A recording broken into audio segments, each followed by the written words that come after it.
Doa yang diijabahi oleh Allah Subhanahu wa Ta'ala adalah doa yang berasal dari orang-orang yang teraniaya. Untuk itu, kita perlu menjaga sikap dan berperilaku baik kepada sesama manusia. Yang kita khawatirkan adalah orang yang kita zolimi berdoa dengan tulus atas keburukan yang telah kita lakukan. Dan sangat besar kemungkinannya doa itu akan dikabulkan oleh Allah Subhanahu wa Ta'ala. Di video kali ini kita akan mengisahkan tentang kisah-kisah keajaiban doa orang-orang yang teraniaya. Untuk itu, di video kali ini kita akan membahas tentang malaikat Jibril membalikan istana Raja Zolim.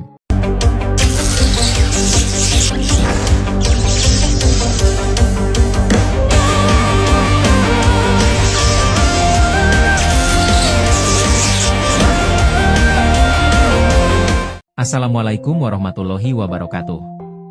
Sobat Aris Panji yang dimuliakan Allah Subhanahu wa Ta'ala. Semoga kita selalu dalam keadaan sehat walafiat, amin ya rabbal alamin. Kisah ini terjadi saat Islam sudah disiarkan.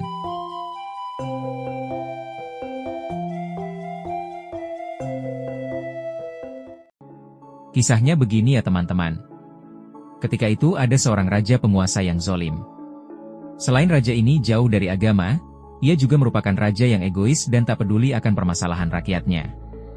Pada suatu hari, raja ini memerintahkan kepada pembesarnya untuk dibuatkan istana kerajaan yang sangat besar dan megah.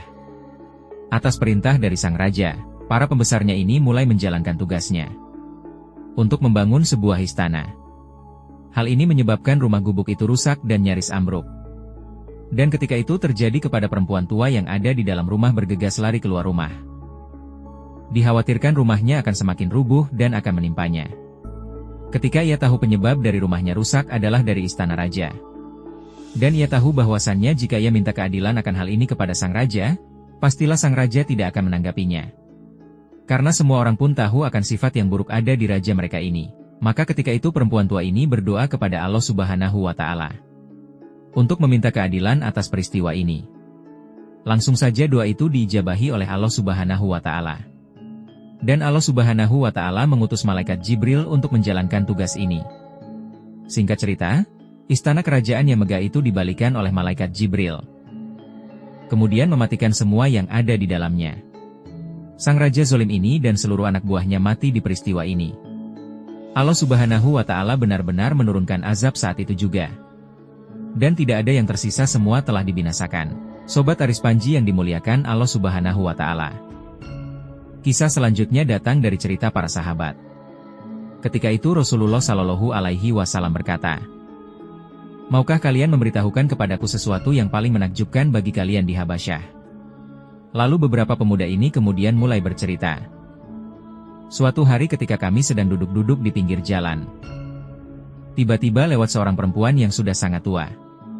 Dan ia membawa gentong berisi air yang diletakkan di atas kepalanya.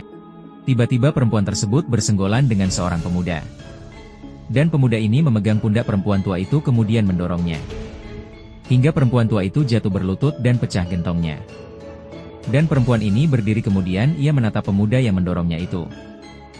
Lantas ia berkata, "Wahai pengkhianat, kelak kamu akan menyadari ketika Allah Subhanahu wa Ta'ala meletakkan kursinya nanti di hari kiamat dan mengumpulkan manusia untuk menghakimi mereka. Sejak awal dan akhir semua manusia akan didatangkan. Tangan-tangan dan kaki mereka akan bicara dan tidak ada satupun yang terzolimi. Maka urusanku dan urusanmu akan selesai hari itu juga." Mendengar cerita itu, maka Nabi Muhammad Shallallahu Alaihi Wasallam bersabda, "Apa yang diucapkan perempuan itu benar? Bagaimana Allah Subhanahu wa Ta'ala memberkahi suatu kaum yang tidak mau menolong orang yang lemah dari tindakan orang yang berbuat aniaya kepada yang lemah?"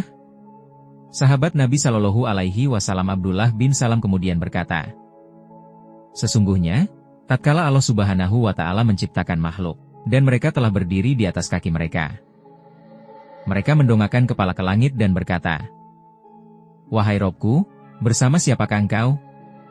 Lalu Allah Subhanahu wa Ta'ala menjawab, 'Bersama orang-orang yang dizolimi, hingga hak mereka kembali kepada mereka masing-masing.'